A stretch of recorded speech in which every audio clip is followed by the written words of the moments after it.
Hello guys, welcome to my channel. In this video I will show you how to fix iPhone slow charging problem. Let's start it.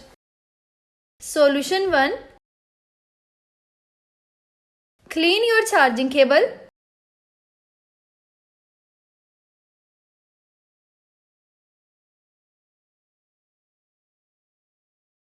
Clean your charging port with brush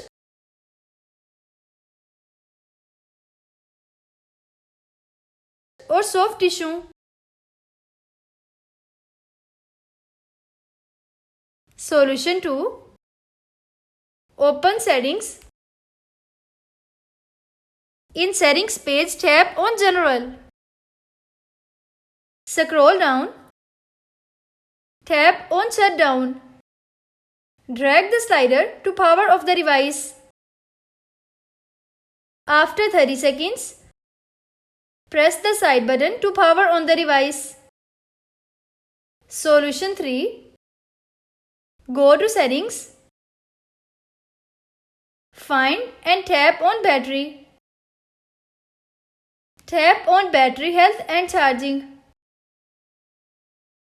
Now turn off Optimized Battery Charging. Tap on Turn Off to confirm. I hope after watching this video, your problem will be solved.